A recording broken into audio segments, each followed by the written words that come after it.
Olá, meus irmãos, a paz do Senhor sobre a sua vida. Chegamos na aula de número 5.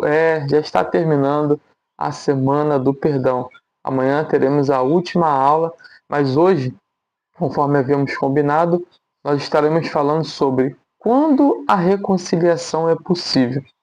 É interessante saber que o perdão, ele nem sempre antecederá uma reconciliação. Porém, toda reconciliação, ela foi iniciada através da liberação de um perdão. Vou repetir.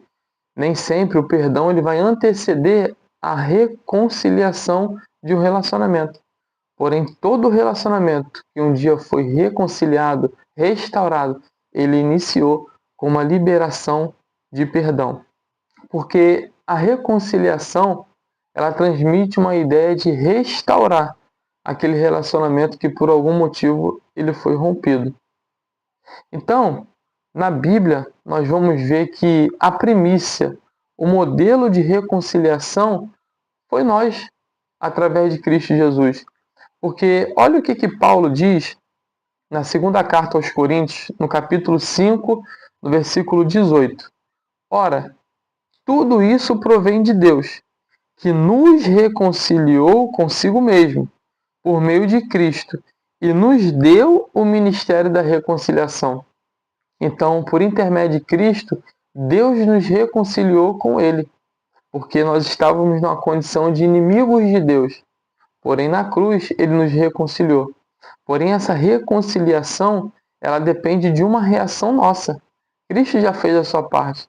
Porém, se nós não respondermos com uma ação de fé, de entrega, de reconhecer o seu senhorio, o senhorio de Deus sobre a nossa vida, essa reconciliação não foi total. Tendo em vista que perdoar é uma ação pessoal, porém a reconciliação é os dois caminhando juntos rumo a esse encontro. E nós vamos ver alguns exemplos aqui nessa aula de hoje. E aí eu gostaria de falar para você a diferença sobre perdão e reconciliação. O perdão ele é um mandamento. Nós já aprendemos isso aqui, que na palavra o Senhor nos ordena, nos orienta a perdoarmos. Porém, a reconciliação, ela exige arrependimento. O perdão, ele é uma decisão. Porém, a reconciliação, ela aguarda mudança. Ela é restaurada, ela acontece mediante a mudança e a verdade. Porque é claro que eu tenho que falar isso, que humanamente falando, essa questão da reconciliação, ela é algo muito pessoal. Não tem como nós fecharmos uma forma, fecharmos uma ideia, porque para cada caso é um caso a ser avaliado. Porque eu já vi, e aí eu costumo separar sobre causas pequenas e causas complexas.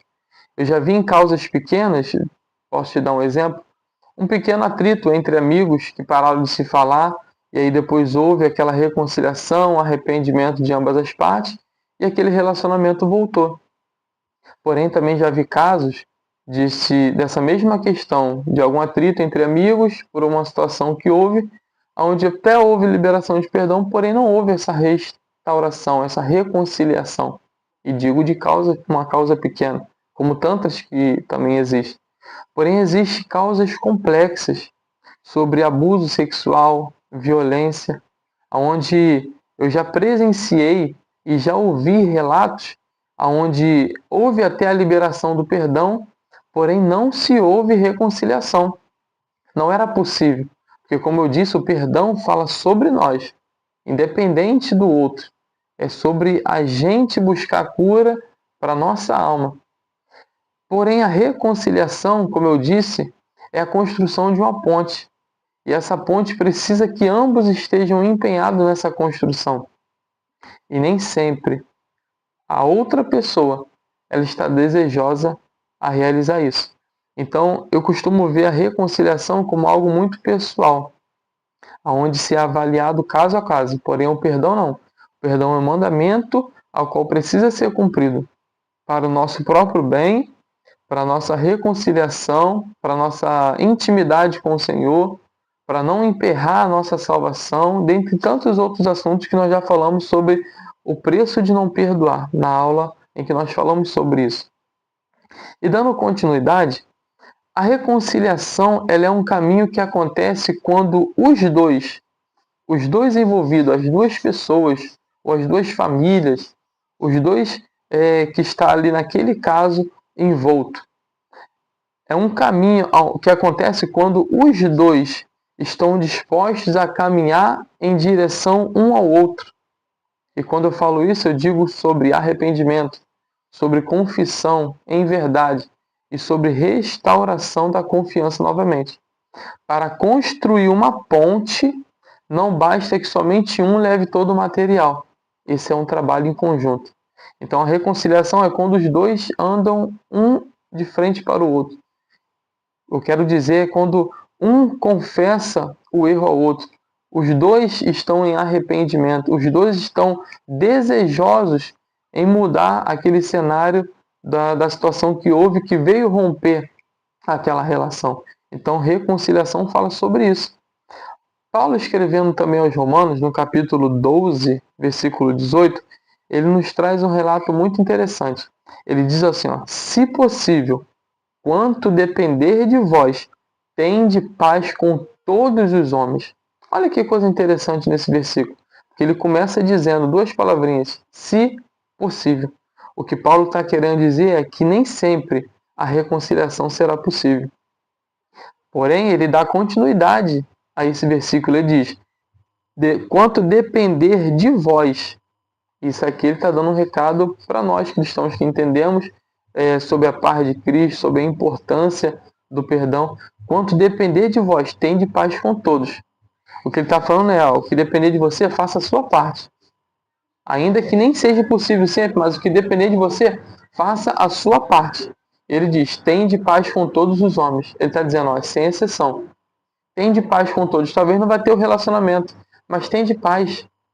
Apazigua a guerra, seja um pacificador, como o Senhor nos orienta lá no Sermão da Montanha, em Mateus capítulo 5. Pacifique a guerra, pacifique os conflitos. Quanto depender de vós, tende paz com todos.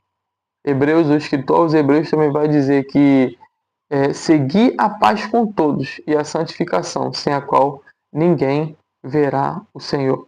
Então, quando nós falamos sobre reconciliação, nós estamos falando sobre reciprocidade. É caminharem juntos, é decidirem se arrepender, é decidirem confessar o erro, é decidirem viver em verdade. E claro, reconciliar é você construir novamente a confiança. Porque perdão você libera. Reconciliação é uma possibilidade, porém a confiança ela é construída ao longo do tempo. E aí, eu quero citar com vocês aqui dois exemplos muito interessantes da Bíblia. Um no Antigo Testamento e um no Novo Testamento. Do Antigo Testamento é José. É interessante que José, após ser vendido, depois de todo aquele processo que ele viveu, ele perdoou os seus irmãos, ele chorou com seus irmãos, demonstrando arrependimento entre eles ali.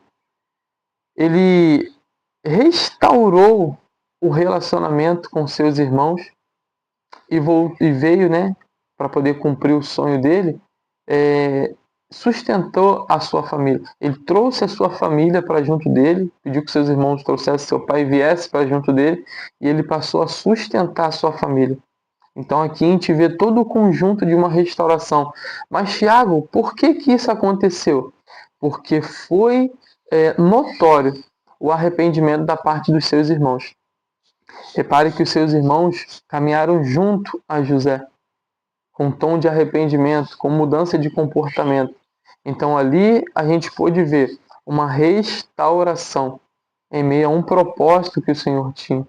Como eu disse, acerca das causas complexas, onde a gente já viu e já ouviu sobre perdão em situações muito delicadas, como abuso, abandono, rejeição, situações mais intensas.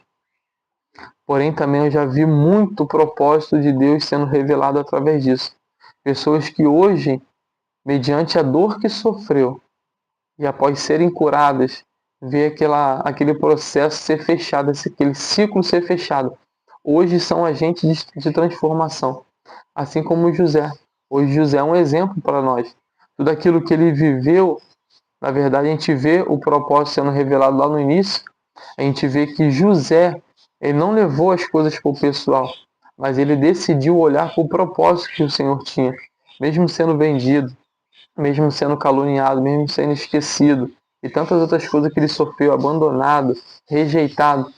José decidiu olhar para o propósito.